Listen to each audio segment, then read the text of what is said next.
Oke, terima kasih Joko Anwar sudah menyediakan waktu. Ini pengen menggali ini aja nih, Jok, soal perfilman Indonesia, Ya. ya. Nah, kan akhir-akhir ini film Indonesia katanya kan udah mulai bangkit lagi dengan ditunjukkan oleh penonton udah mulai banyak. Ini di luar pandemi ya, penonton udah mulai banyak, box office udah mulai rame film Indonesia. Nah, yang mau saya tanyakan itu adalah yang terjadi sekarang, apakah karena memang penontonnya yang rindu dengan film Indonesia, atau film Indonesia itu memang secara kualitas sudah mulai bagus-bagus, atau kedua-duanya? Kalau ditanya soal film Indonesia, memang sebelum kita berhenti, ketika pandemi dimulai, kita sedang berada di puncak, bisa dibilang masa kemasan, karena film Indonesia terjual paling banyak setiap tahunnya. Kita menjual lebih dari 51 juta tiket di tahun 2019 dan 2018. Masing-masing per tahun, dibandingkan dengan tahun 2017 kita hanya menjual sekitar 38 juta tiket untuk film Indonesia saja. Jadi peningkatannya sangat signifikan dari tahun 2017 ke dua tahun 2018 dan 2019. Dan memang kepercayaan penonton terhadap film Indonesia luar biasa. Sebelum pandemi, bukan saja film kita diterima oleh penonton lokal, di pasar global kita juga semakin diperhitungkan. Ditandai dengan banyak sekali film-film, nggak banyak tapi semakin banyak ya film Indonesia yang berhasil menembus platform komersil, ditayangkan di negara lain di bioskop secara komersil, maupun bisa diterima di festival internasional yang bergengsi. Jadi kalaupun misalnya kita nanti setelah pandemi atau sekarang bioskop sudah dibuka dan penonton film Indonesia sudah ada lagi, semakin terlihat, ini memang karena sebelum pandemi Indonesia sedang dicintai oleh audiens gitu, bro. Oke, jadi memang ada kesadaran penonton tuh sudah mulai tahu wah, film kita udah bagus-bagus dan mereka berbondong-bondong ke bioskop ya, bro ya? Ya, begitu. Oke. Nah, ini kan juga ada fenomena yang tadi sudah dirimu singgung sedikit tentang di kancah perfilman internasional lah, ya. Baik di festival maupun di bioskop, ada The Raid, ada dan lain sebagainya. Pengabdi Setan ada di berbagai negara, Gundala juga di berbagai negara. Nah, ini bagaimana sih sebenarnya orang luar gitu ngelihat kebangkitan film dari Indonesia, bro? Karena sebelum ini kan biasanya Thailand, ya, Jepang sama Korea memang udah lebih duluan dari kita lah. Itu bagaimana sih respon orang melihat tiba-tiba Indonesia muncul dan kualitasnya juga nggak main-main gitu?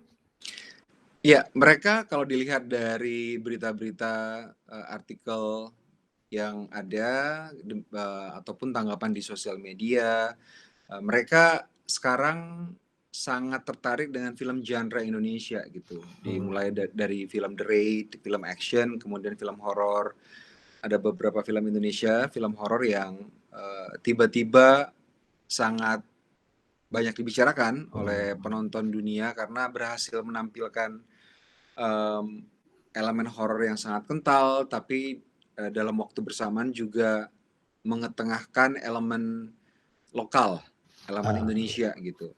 Misalnya kalau di Pengabdi Setan biasanya film-film yang dibicarakan atau film yang populer di luar negeri, film horor adalah film-film yang memiliki elemen agama, tapi agamanya mungkin agama Kristen, Katolik seperti Exorcist atau beberapa film lagi, atau merupakan film horor yang ada elemen lokalnya, ada mitologi, folklore, urban legends dari sana, dari Amerika gitu. Dan ketika ada film seperti Pengabdi Setan yang kental sekali dengan nuansa Indonesia, ini juga ada elemen agama, ada elemen agama Islam di situ. Mereka seperti angin segar gitu, karena ada film horor yang berbicara dengan memasukkan elemen-elemen yang tidak sering ada di film-film horor yang mereka tonton. Jadi buat mereka ini adalah angin segar. Demikian juga dengan film-film horor lain selain Pengabdi Setan gitu. Ada elemen lokalnya yang membuat mereka tertarik gitu. Oke, nah saya kan ngikutin Joko Anwar ini dari awal lah ya.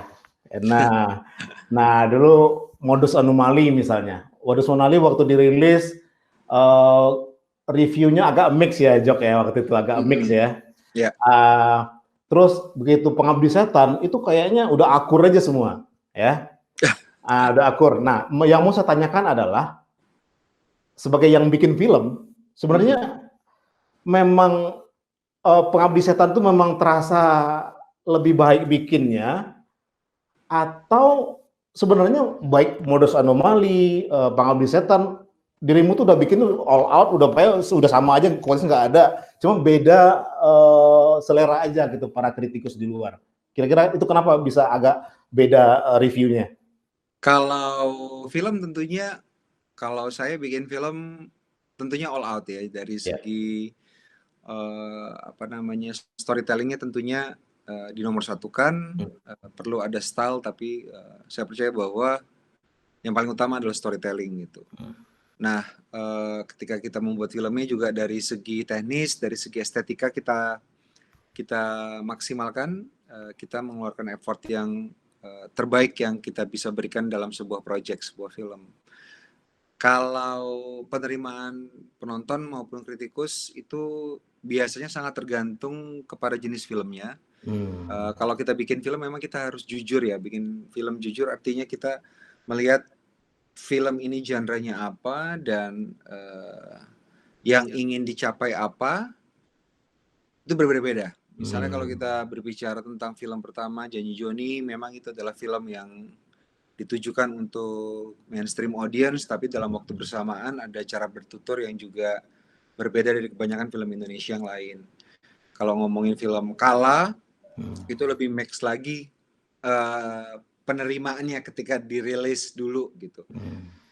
Karena ini film Indonesia, bahasanya ada sebagian bahasa Jawa, kayaknya filmnya takes place di Jawa, tapi kenapa kostumnya kostum Amerika tahun 40-an? Kostum Amerika tahun 40-an di film Amerika gitu, ada film noir. Jadi memang setiap film beda-beda, ada yang merupakan sebuah film yang eksplorasi cara bertuturnya sangat berbeda dari kebanyakan film seperti Kala, Pintu Terlarang, Modus Anomaly, terutama Modus Anomaly yang memang kita filmnya itu bisa dibilang pemain utamanya satu dan kebanyakan kita mengikuti dia, kamera mengikuti dia. Jadi dari segi cara bertutur mungkin tidak biasa karena tentunya orang terbiasa dengan adegan yang melibatkan banyak orang, sehingga mungkin penerimaannya ada yang bisa menerima cara bertuturnya, ada yang tidak gitu. Kalau Pengabdi Setan mungkin karena dari segi subgenrenya supernatural horror, orang sudah sangat familiar film Indonesia dari tahun 70-an, masa kemasan film horor kita 80-an awal juga supernatural horror adalah subgenre yang sangat sering ditampilnya, jadi orang sudah terbiasa. Jadi mungkin gitu kali bro, jadi karena orang udah terbiasa, cara bertuturnya lebih banyak yang lebih gampang menerima. Tapi kalau saya sih bikin film tidak hanya ingin menyenangkan penonton dengan cara bertutur yang mudah, bahkan dalam Pengabdi Setan pun ada beberapa yang tidak biasa gitu. Baik dari segi cara saya menyampaikan cerita ataupun isi ceritanya sendiri. Tapi itu kembali lagi ke maksud dari pembuatan setiap film. Oke. Gitu. Nice. Nah, ini kan kemarin yang film Perempuan Tanah Jahanam kan udah disubmit menjadi sebagai peserta untuk Academy Award sebagai film berbahasa asing. Ya. Gimana tuh rasanya, Bro? Udah diikut sertakan di Academy Award nih, Bro?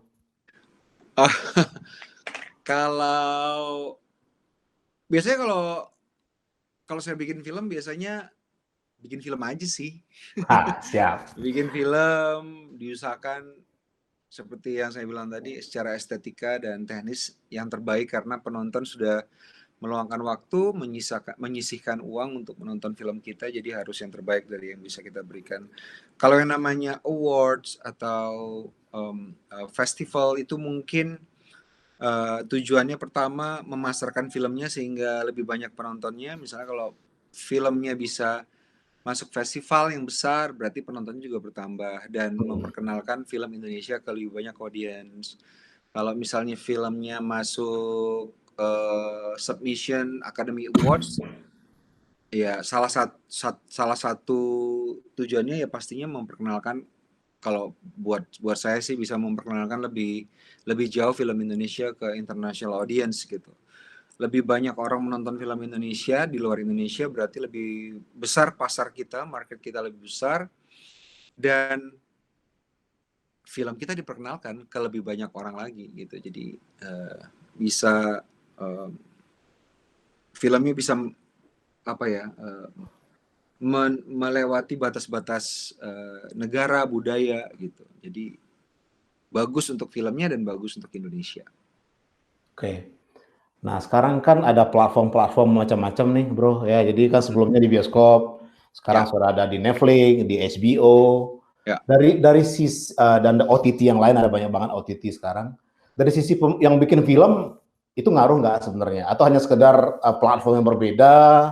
Atau memang ada suatu obsesi tertentu untuk wah gue harus lolos HBO, gue harus lolos Netflix nih, gue harus lolos di OTT lain atau HBO original dan lain sebagainya. Gimana, Bro?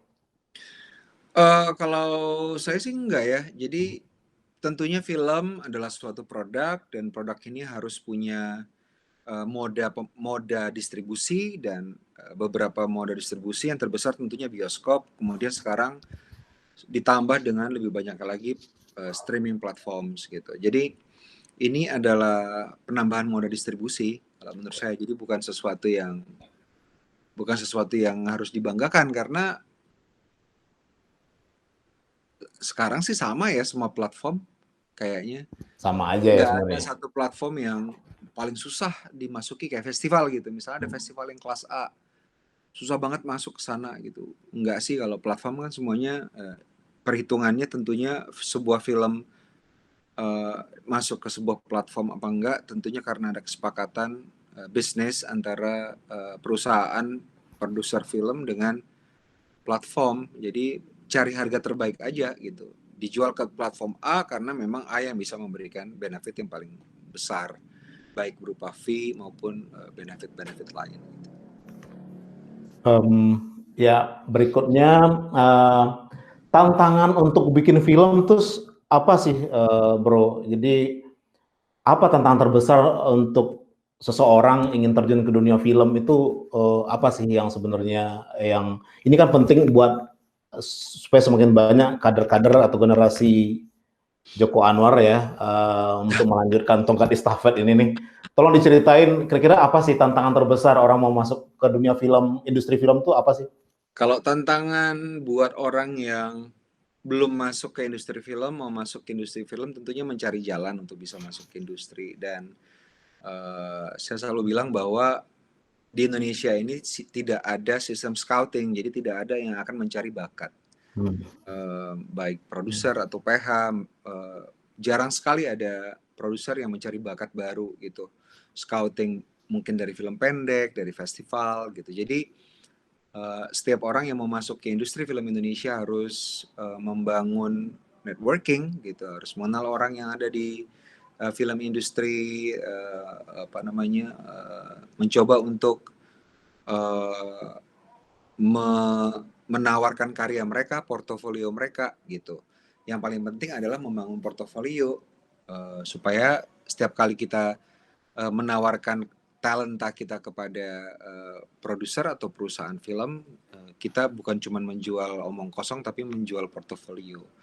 Tantangan buat orang yang sudah ada di industri untuk tetap bisa bikin film, bisa bekerja di industri, kepedulian, karena sekarang banyak sekali orang nggak peduli kayaknya, karena bikin film yang penting ada aja gitu. Secara teknis estetika tuh tidak layak tayang, tidak layak tonton, tapi yang penting bikin film aja. Dan kalau misalnya itu sudah terjadi, karirnya juga udah nggak lama, karena begitu kita membuat karya yang sangat rendah dari segi teknis dan estetika, penonton juga nggak akan mau nonton film kita gitu. Jadi kepedulian atas karya itu adalah tantangan terbesar ketika kita sudah bekerja di industri. Oke. Nah, balik ke perjalanan Joko Anwar nih.